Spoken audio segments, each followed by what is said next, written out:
Greetings and welcome. I am Master Sergeant Retired Shirley C. Olson, Chair of the NFRW Armed Services Committee. On behalf of our committee, we would like to thank the NFRW President, Julie Harris, and Nikki Beaver, our Political Director, for making our program possible, but I would also like to thank Ann Shockett, Kay Wilt, and Mary Smart. Today, we are honored to have Indiana Secretary of the State, Diego Morales, as our guest speaker. Diego Morales and his family immigrated to the United States legally. He currently lives in Indianapolis with his wife, Sidonia, and their daughter. After arriving in the United States, Diego Morales became a naturalized citizen and went on to serve in both the United States Army and the Indiana National Guard. His experience as a veteran provides him with a deeper understanding of sacrifices required to serve one's family, God, and country. Diego Morales is the 63rd Indiana Secretary of State. Throughout his tenure, he has demonstrated innovative leadership, championed the interests of working people and the broader community.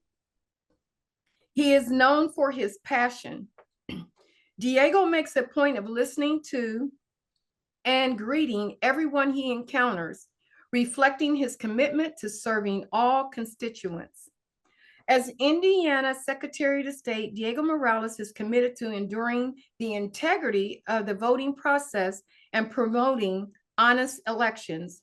He works diligently to make resources available so that all citizens can understand their voting rights and know who is eligible to vote. We are honored to have Diego Morales, Indiana Secretary of State, express his gratitude on behalf of the Armed Services Program, which focuses on women in the military in commemoration of the upcoming Veterans Day. And with that being said, Diego Morales, Secretary of State, what is one piece of advice you would give to veterans who seek to serve in government? Well, first of all, Charlene, thank you for your service and thank you for your leadership. To the rest of the women in this Zoom that we're doing right now, thank you all for joining. I'm very grateful to share with you that my leadership in my administration are mostly from women. My communications director, Lindsay, which Charlene, you've been working with. Lindsay obviously has been with me, my deputy, my chief of staff, our head of securities. They are all women in leadership, and I'm grateful to have their service to the state of Indiana and to the Secretary of State's office. And we have many veterans working for the Secretary of State's office too. So I am proud to say that we employ a lot of veterans. My advice to veterans who want to serve in government is to lead with the same integrity and selfless you showed in uniform. Public service and military service are both about putting something bigger than yourself. I proudly serve in the United States Army and Indiana National Guard, as Charlene said. I serve to give back and show my gratitude for everything this great country has given me and my family. My American dream story is only possible in our great country. I always tell everyone that we live in the greatest country on earth, America.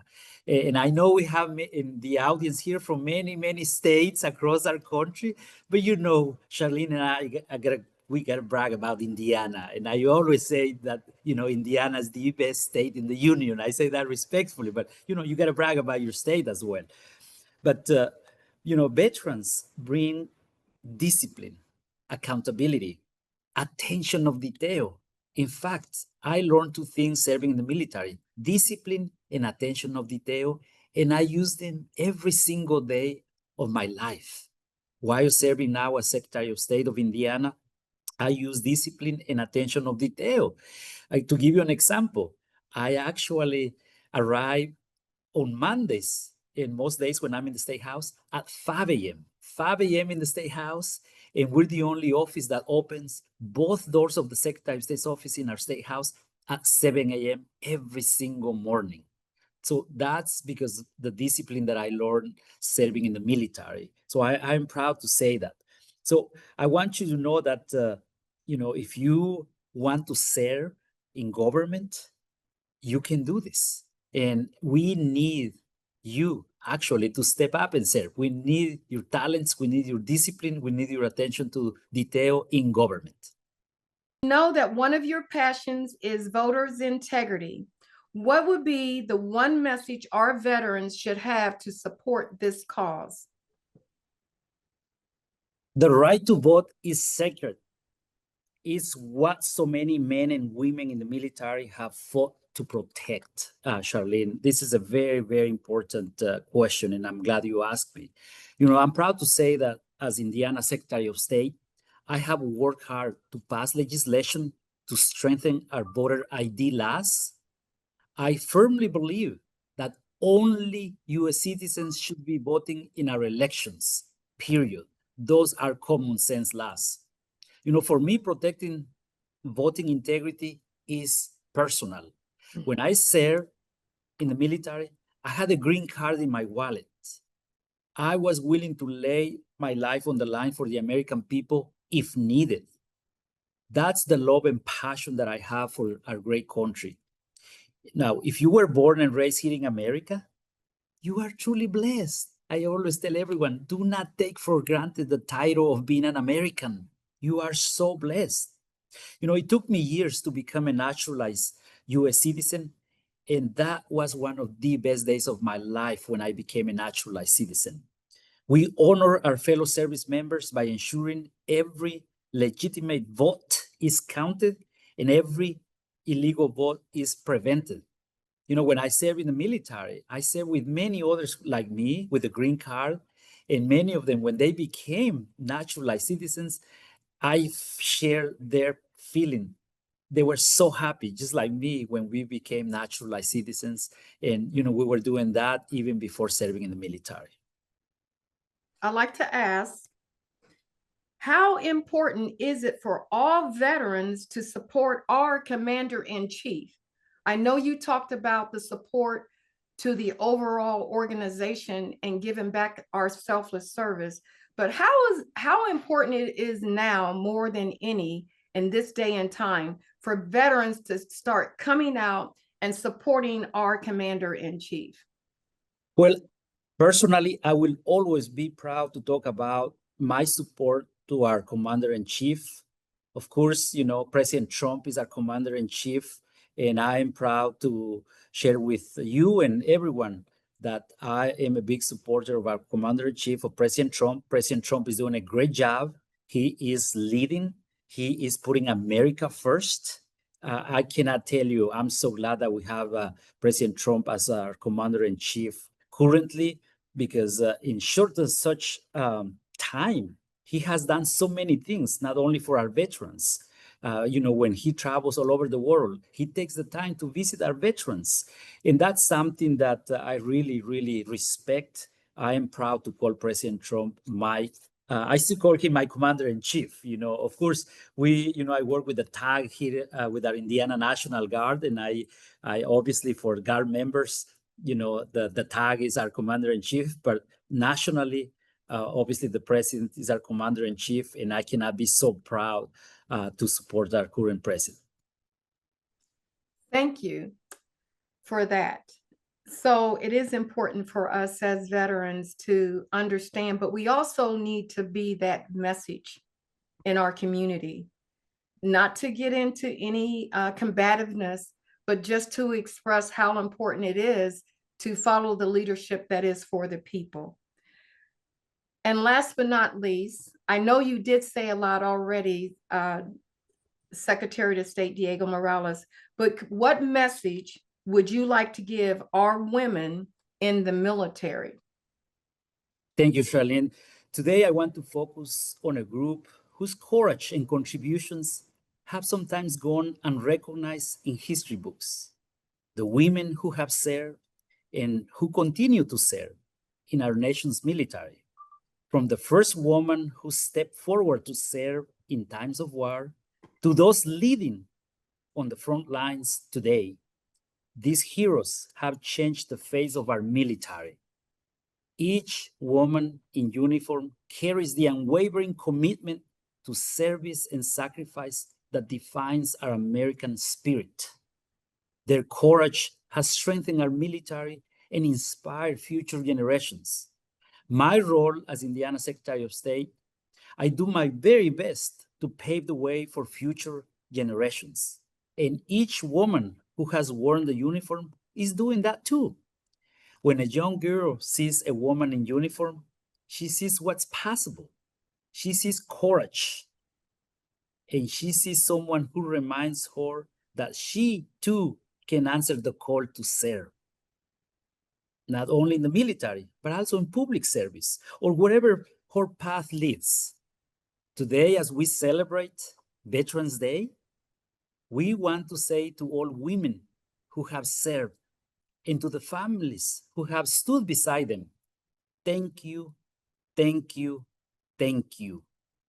Thank you for your bravery. Thank you for your sacrifice. To my fellow veterans, and especially to the women who have served and continue to serve, thank you for showing us the true patriotism looks like. And may I say a special thank you to you, Charlene. You are a master sergeant who served for over 23 years in the military. You have paid your dues to our great country. I can say to you, thank you, my friend, for your service to our great country. May God bless you all. May God bless our veterans, their families, and may God continue to bless the greatest country on the face of the earth, the United States of America. Thank you all. Thank you, Secretary of the State Diego Morales. We appreciate you being here and was very, very honored. Those words were very moving and will not be forgotten. At this time, I would like to, on behalf of the committee, we would like to thank our, on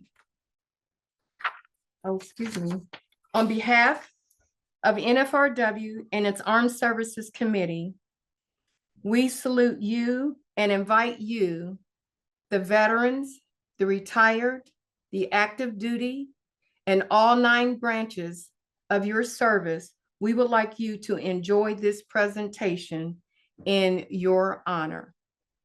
Over hill, over dale, we will hit the dusty trail, and those caissons go rolling along. In and out, hear them shout, counter marching all about, and those caissons go rolling along. For it's high, high in the field artillery. Count out your numbers, now let's count. 2, 3, 4, 1, 2, 3. And wherever you go, you will always know that those caissons go rolling along.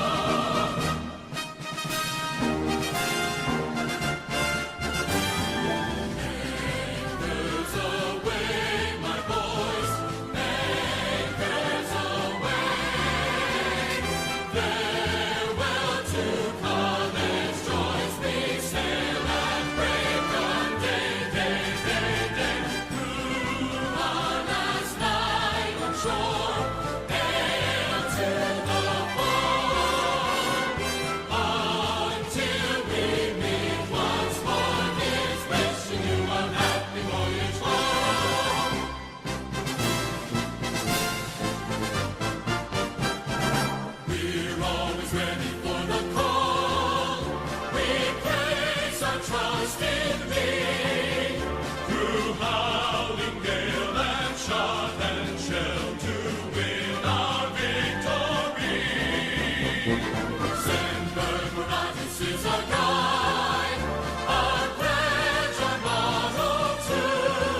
Thank you, Indiana Secretary of the State, our president, our political director, the programs committee, our Armed Services Committee, Mary Smart. To each of you have served and are serving. God bless our president and the United States of America. And God bless you. Thank you for joining us for this special program.